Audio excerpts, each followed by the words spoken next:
Swastiastu, Assalamualaikum warahmatullahi wabarakatuh. Shalom, namo budaya dan salam sejahtera untuk kita semua. Di sini kami dari kelompok A13 akan mempresentasikan mengenai penanggulangan penyakit infeksi baru dan zoonosis dengan pendekatan One Health.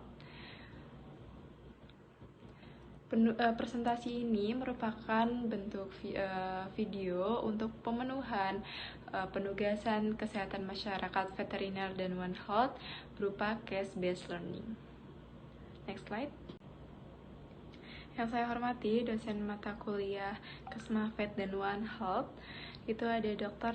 Hewan Ida Bagus Nguraswacita MP, Dr. Hewan Ika Tetswada MSI, Dr. Hewan Romi Muhammad dari MUFA MSI, Dr. Hewan Ika Dekarang AMP, Dr. Hewan Imade Sukada MSI, Dr. Hewan Iwayan Masatanaya MPhil PhD, Profesor Dr. Hewan Iwayan Swardana MSI.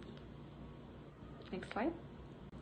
Baik, untuk selanjutnya saya akan memperkenalkan anggota kelompok saya, yaitu ada Baik Intan Rizky Amalia dengan NIM akhir 003, Anindya Dia Prasasti dengan NIM akhir 004, dan Nadila Agustina dengan NIM akhir 023. Next slide. Baik, di presentasi kali ini kita akan membahas mengenai penanggulangan penyakit infeksi baru dan zoonosis dengan pendekatan One Health, di mana subbab ini kita akan bahas mengenai penyakit infeksius baru atau PIB atau emerging disease, lalu ada implementasi One Health, ketiga ada investigasi penyakit dengan metode SOAP, lalu yang keempat ada penilaian risiko cepat atau rapid risk assessment, lalu yang kelima ada partisipator epidemiologi dengan PRA tools, lalu yang keenam ada protokol alur terpadu penanganan zoonosis PIB, yang ketujuh ada pengambilan dan pengiriman sampel, dan yang kedelapan atau yang terakhir ini merupakan subbab perlindungan diri dan lingkungan saat respon wabah. Next slide. Baik, topik pertama yang akan kita bahas yaitu mengenai PIB atau penyakit infeksi baru, atau dalam bahasa Inggris bisa dikenal emerging disease. Untuk lebih lanjutnya kita akan ke slide berikutnya. Nah, apa itu PIB? PIB atau penyakit infeksi baru memiliki ciri-ciri pertama, muncul pertama kali. Maksudnya dari muncul pertama kali ini merupakan penyakit infeksi yang muncul pertama kali atau penyakit baru dalam suatu populasi. Lalu ciri yang kedua itu muncul kembali. Jadi penyakit yang sebelumnya pernah muncul atau pernah ada di era sebelumnya itu dapat muncul kembali dengan insiden meningkat lebih cepat gitu. Terus yang ketiga, meluas secara geografi. Ini merupakan penyakit yang meluas secara geografis. Lalu yang terakhir ini PIB ini menginfeksi inang baru. Maksudnya ini penyakit yang menginfeksi inang baru ataupun spesies baru. Nah, PIB ini merupakan beberapa penyakit dengan kemampuan transmisi yang efisien di antara manusia. Dapat teman-teman lihat di sebelah kanan, ini merupakan gambar peta kemunculan penyakit infeksi baru dan penyakit infeksi yang berulang yang dibuat oleh Anthony Fauci, yang saya kutip dari buku Annals of Internal Medicine pada tahun 2017.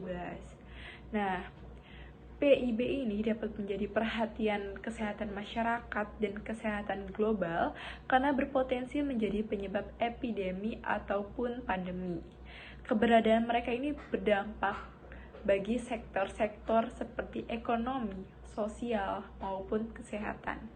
Nah, PIB ini telah meningkat secara stabil setidaknya sejak tahun 1940-an.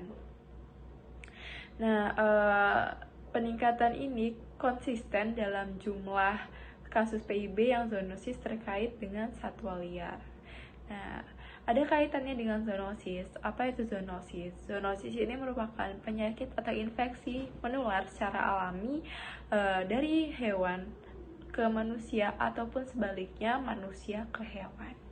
Nah, zoonosis ini banyak PIB atau penyakit infeksi baru yang bersifat zoonosis. Nah, hewan ini merupakan memiliki peran reservoir dan kemudian penyakit tersebut sesekali berpindah ke populasi manusia, makanya disebut sebagai zoonosis ataupun sebaliknya.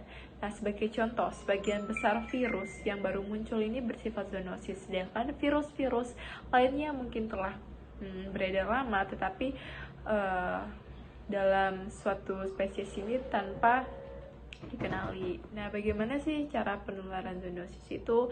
Zoonosis itu memiliki 3 cara pola penularan.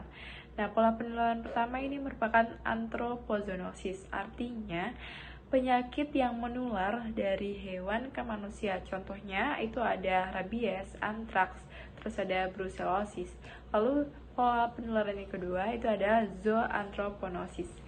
Zooanthroponosis ini merupakan penyakit yang menular dari manusia ke hewan, seperti contohnya tuberkulosis.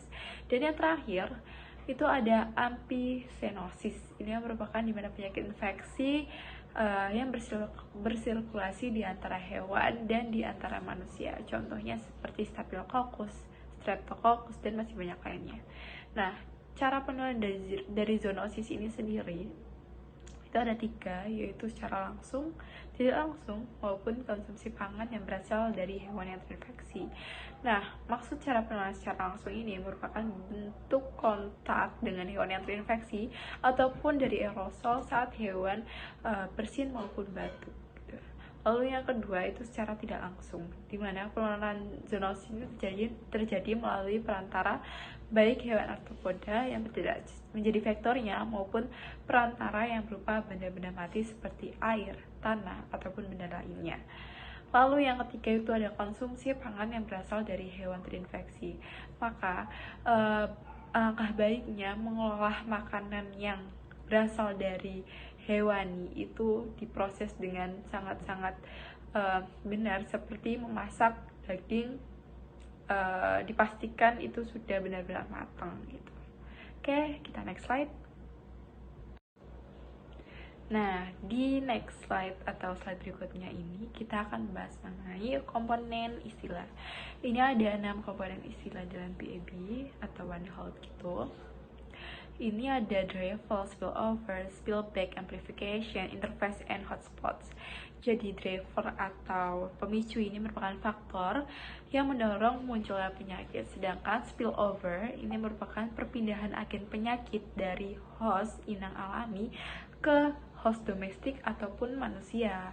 Lalu kalau spillback ini merupakan perpindahan kembali agen penyakit dari host domestik ke host alami. Sedangkan kalau amplification ini merupakan proses peningkatan jumlah agen penyakit dan tingkat risikonya.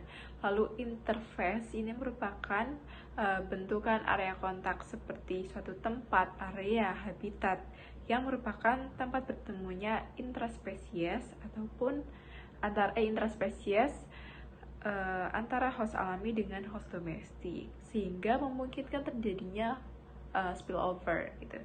Lalu hotspot ini merupakan suatu wilayah yang berisiko tinggi terjadinya suatu penyakit baik pada hewan maupun manusia. Itu. Lalu kita masuk ke pandemi.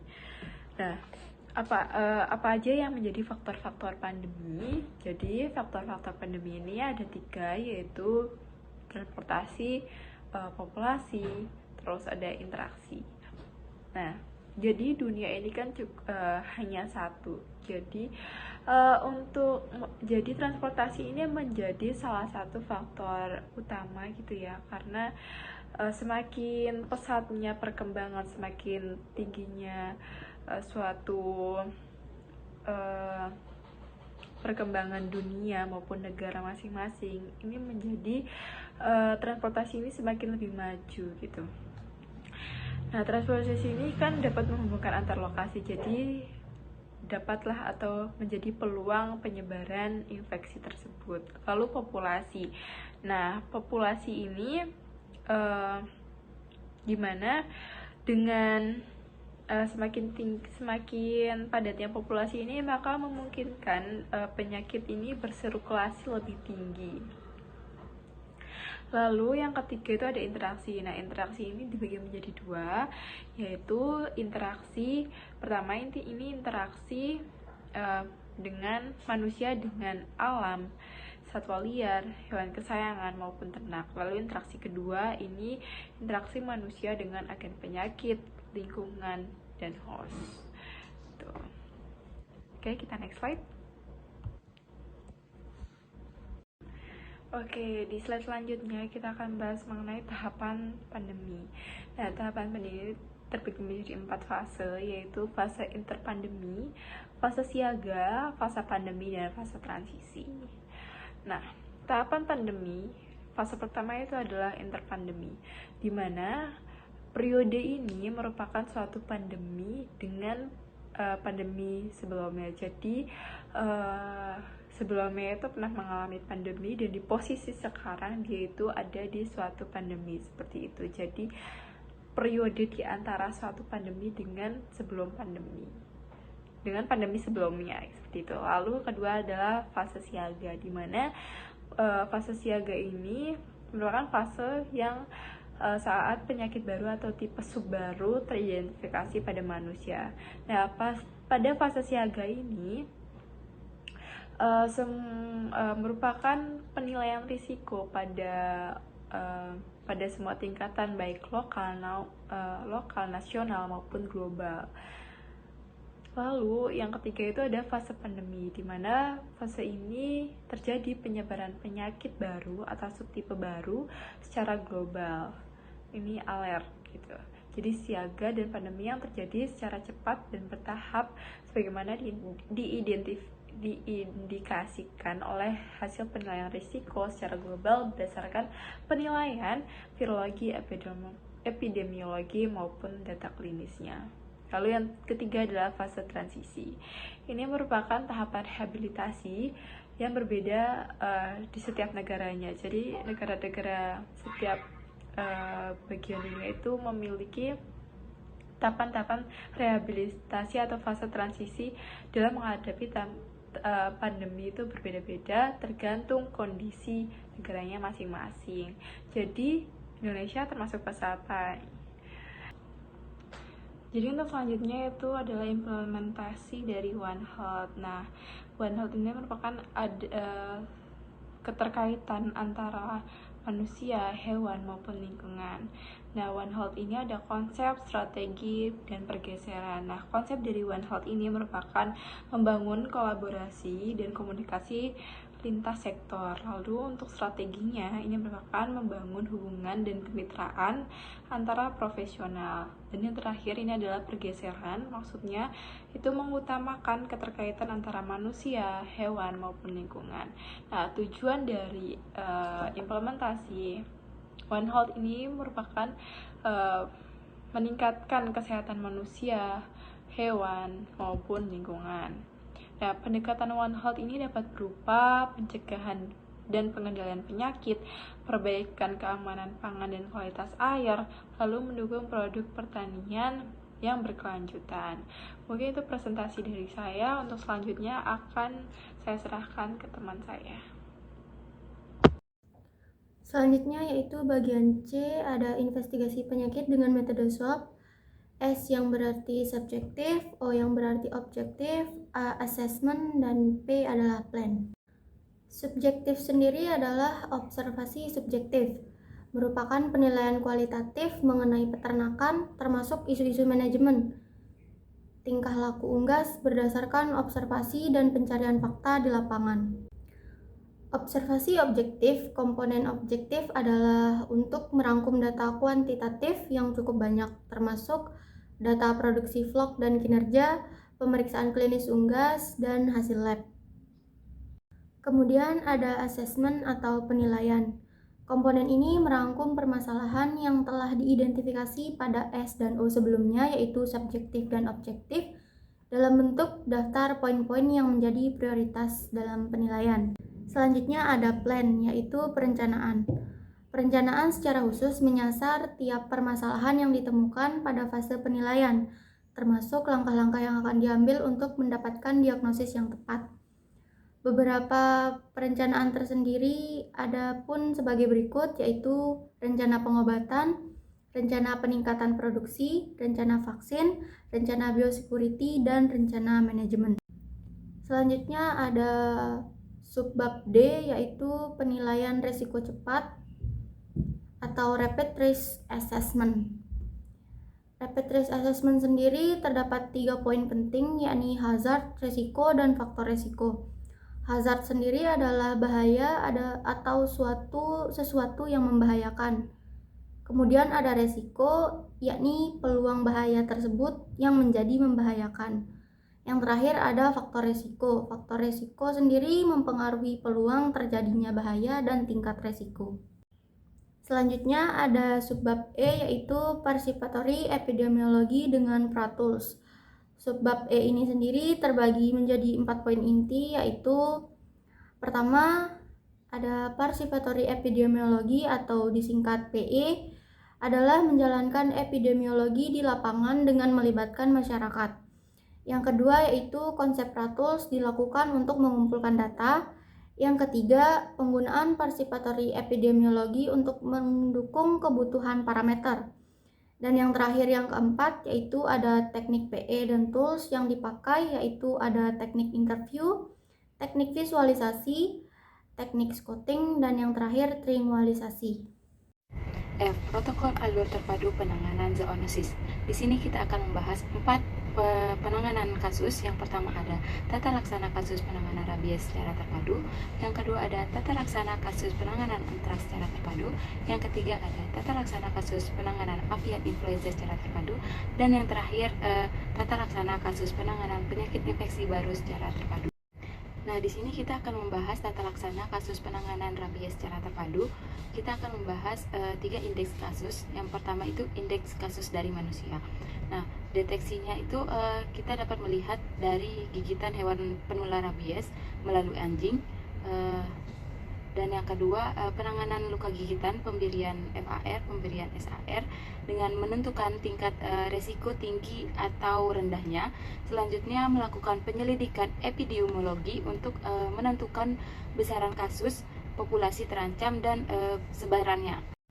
Nah, selanjutnya kita juga perlu melakukan komunikasi dan koordinasi melalui sektor kesehatan hewan dan sektor kesehatan satwa liar dengan isi pesan yaitu orang, tempat, dan waktu serta nomor teleponnya. Dan yang selanjutnya kita perlu menunggu hasil pemeriksaan sampel hewan atau hasil observasi hewan penggigit yang masih hidup untuk ditindaklanjuti. Dan pencegahannya itu dapat melalui KIE, surveillance populasi terancam. Nah, kemudian yang B, indeks kasus dari kesehatan hewan itu sendiri. Nah, kita dapat deteksi dan definisi kasus dengan adanya kasus gigitan. Kemudian kita dapat melakukan konfirmasi dan investigasi kasus untuk menentukan tingkat kecurigaan atau suspek. Kemudian kita juga dapat komunikasi dan mengkoordinasi itu dengan sektor kesehatan tentang ditemukannya anjing, tingkat suspek rabies anjing, hasil laboratorium, dan hasil observasi anjing. Kemudian pencegahan yang dapat kita lakukan yaitu melakukan vaksinasi darurat di wilayah positif rabies. Dan kita juga dapat melakukan KIE. Nah, selanjutnya yang C, indeks kasus dari kesehatan satwa liar. Nah, dari satwa liar ini kita dapat deteksi dan definisi kasus dengan adanya gigitan dan tanda klinis. Nah, kita juga dapat melakukan konfirmasi kejadian, pengamanan satwa, dan pengamatan. Selanjutnya, bersama sektor kesehatan hewan melakukan investigasi penyakit dan respons bersama. Kemudian kita juga dapat melakukan komunikasi dan koordinasi dengan sektor kesehatan hewan untuk melakukan tindakan diagnosis dan respon cepatnya. Dan pencegahan yang dapat kita lakukan yaitu dengan pengamatan satwa di sekitar wilayah endemis rabies, dan kita juga dapat melakukan KIE. Selanjutnya kita membahas tata laksana kasus penanganan antraks secara terpadu. Nah, indeks kasus pada manusia kita dapat deteksi melalui tanda klinis dan riwayat kontak dengan hewan atau bahan asal hewan tersangka penyakit antraks. Kemudian kita dapat melakukan pengobatan pasien dan tata laksana luka serta pengambilan sampel awal. Selanjutnya kita melakukan PE untuk dilakukan monitor kontak manusia dengan sumber penularan dan kita dapat melakukan KIE. Dan selanjutnya kita dapat melakukan komunikasi dan koordinasi dengan menghubungi sektor kesehatan hewan dan sektor kesehatan satwa liar. Nah, kemudian kita dapat menindaklanjuti dengan pengobatan pada pasien tersangka, observasi populasi terancam, dan menunggu hasil pemeriksaan sampel. Kita juga dapat melakukan pencegahan dengan KIE, surveilansi populasi terancam, dan kita juga dapat pencegahannya itu melalui korban lain. Nah, kemudian yang B, indeks kasus pada hewan. Nah, pada hewan kita dapat deteksi dan definisi kasus dengan adanya tanda klinis dan jumlah kematian ternak dan sebaran kasusnya. Kemudian kita juga melakukan konfirmasi dan investigasi kasus untuk menentukan jenis hewan, lokasi dan waktu kejadian, dan menentukan diagnosa sementara. Nah, respon jika hasil laboratoriumnya positif, maka dilakukan ring vaksinasi dari arah sisi luar daerah atau desa berkasus dengan jarak 2 minggu setelah pengobatan terakhir. Kemudian kita dapat melakukan komunikasi dan koordinasi dengan sektor kesehatan tentang ditemukannya suspek ternak dan hasil laboratoriumnya. Dan pencegahannya kita dapat melakukan ring vaksinasi saat ada kasus aktif, vaksinasi rutin setiap tahun di wilayah endemisnya. Kemudian selanjutnya yang C, indeks kasus pada satwa liar. Nah, pada satwa liar kita dapat deteksi dan definisi kasus dengan adanya tanda klinis dan jumlah kematian satwa. Kemudian melakukan konfirmasi dan pengamanan lokasi. Selanjutnya bersama sektor kesehatan hewan melakukan investigasi bersama. Kemudian jika hasil lab positif, maka kita dapat lakukan pengamatan lebih luas ke kawasan dan kita melakukan penutupan kawasan tersebut. Kemudian kita dapat melakukan komunikasi dan koordinasi kepada sektor kesehatan hewan dan kesehatan masyarakat tentang ditemukannya suspek pada satwa dan hasil laboratoriumnya. Pencegahan dan pengendaliannya itu kita dapat melakukan pengamatan kawasan dan kita dapat melakukan penutupan kawasan tersebut. Nah, kita masuk ke tata laksana kasus penanganan avian influenza secara terpadu. Nah, yang A, indeks kasus dari manusianya, kita dapat deteksi dan definisi kasus dari riwayat kontak dengan unggas. Kemudian kita pemberian antiviral, pengamatan pasien, dan tata laksana kasus HPAI, isolasi pasien, dan pemantauan masyarakat. Selanjutnya kita dapat melakukan komunikasi dan koordinasi dengan sektor kesehatan hewan dan sektor kesehatan satwa liar, dan kita juga perlu menunggu hasil pemeriksaan hasil rapid test dan hasil diagnosa lab dari kesehatan hewan, dan kita dapat melakukan pencegahan dari KIE, surveilansi populasi terancam. Nah, B, indeks kasus dari kesehatan hewan. Nah, kalau dari kesehatan hewan kita dapat deteksi dan definisi kasus dengan adanya tanda klinis, dan kita juga dapat melakukan rapid test. Kemudian kita dapat melakukan konfirmasi dan investigasi kasus untuk menentukan tingkat kecurigaan, dan kita melakukan pengambilan sampel, pemusnahan terbatas, disposal, pembersihan, dan disinfeksi. Dan kita juga dapat melakukan biosecurity di peternakan. Selanjutnya kita melakukan komunikasi dan koordinasi dengan sektor kesehatan tentang ditemukannya unggas dengan tanda klinis dan hasil rapid test, hasil diagnosis laboratorium, dan sebaran kasus di masyarakat. Untuk pencegahannya kita dapat melakukan vaksinasi pada peternakan intensif. Kita dapat melakukan biosecurity, kontrol, dan juga kita dapat melakukan pencegahannya itu melalui kontrol pergerakan unggas di daerah wabah. Selanjutnya yang C yaitu indeks kasus dari kesehatan satwa liar. Nah, kalau dari kesehatan satwa liar ini kita dapat deteksi dan definisi kasus dengan adanya tanda klinis. Kemudian kita dapat melakukan konfirmasi kejadian, pengamanan satwa, dan pengamatan. Dan jangan lupa kita juga perlu melakukan komunikasi dan koordinasi kepada sektor kesehatan hewan untuk melakukan tindakan diagnosis dan respon cepatnya. Dan selanjutnya pencegahan yang dapat kita lakukan itu dengan pengamatan satwa di ex situ dan in situ, serta kita dapat melakukan KIE. Nah, yang keempat kita akan membahas mengenai tata laksana kasus penanganan penyakit infeksi baru secara terpadu. Yang pertama, indeks kasus dari manusia. Kita dapat deteksi melalui adanya pasien yang belum diketahui penyakitnya. Selanjutnya kita dapat melakukan penilaian risiko cepat untuk menentukan tingkat risikonya. Dan respon cepat yang dapat kita lakukan yaitu penanganan pasien sesuai SOP, melakukan PE untuk menentukan gambaran kasus, dan diagnosis sementara. Dan jangan lupa kita juga dapat melakukan pengambilan sampel. Kemudian komunikasi dan koordinasi dengan menghubungi sektor kesehatan hewan dan sektor kesehatan satwa liar. Nah, untuk komunikasi dan koordinasi seperti sebelum-sebelumnya, kita dapat menghubungi sektor kesehatan hewan dan sektor kesehatan satwa liar. Kita juga perlu menunggu hasil pemeriksaan sampel hewan atau satwa. Dan untuk pencegahan kita dapat melakukan surveillance populasi terancam, dan kita juga dapat melakukan KIE. Nah, yang B, indeks kasus dari kesehatan hewan. Kita dapat deteksi dan definisi kasus dengan adanya kasus yang belum pernah ditemui. Selanjutnya dilakukan analisis resiko cepat. Kemudian respon cepat yang dapat kita lakukan yaitu dengan melakukan konfirmasi dan investigasi kasus serta pengambilan sampel.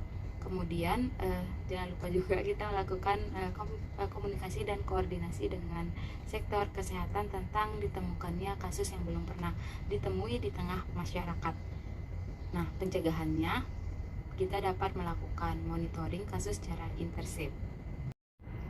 Nah, kemudian untuk indeks kasus dari kesehatan satwa liar, kita dapat deteksi dan definisi kasus dengan adanya kasus penyakit yang belum pernah ditemui. Selanjutnya dilakukan analisis resiko cepatnya. Nah, respon cepat yang dapat kita lakukan yaitu dengan konfirmasi kejadian, pengamanan satwa, dan kita melakukan pengamatan. Untuk komunikasi dan koordinasi, kita dapat melakukan dengan sektor kesehatan hewan untuk melakukan tindakan diagnosis dan respon cepatnya. Pencegahan yang dapat kita lakukan dengan pengamatan satwa di kawasan dan penutupan kawasan satwa di kejadian tersebut. Yang G, pengambilan dan pengiriman sampel. Nah, untuk pengambilan dan pengiriman sampel ini sendiri kita perlu mengetahui 3 faktor untuk memenuhi syarat-syaratnya. Yang pertama, kita perlu mengetahui jenis sampel untuk proses deteksi dan investigasi kasus. Nah, yang kedua, kita perlu mengetahui aturan umum pengambilan sampelnya. Dan yang ketiga, kita perlu mengetahui cara pengemasan dan transportasi spesimen diagnostik yang aman. Nah, yang H atau yang terakhir dari poin-poin yang kita akan jelaskan yaitu perlindungan diri dan lingkungan saat respon wabah. Nah, ada 7 faktor yang perlu kita ketahui dan yang perlu kita terapkan, yaitu yang pertama ada biosafety, kemudian yang kedua ada biosecurity, yang ketiga akses manajemen, keempat pengendalian lalu lintas, yang kelima manajemen kesehatan hewan, keenam manajemen operasional, dan yang terakhir pengendalian hama.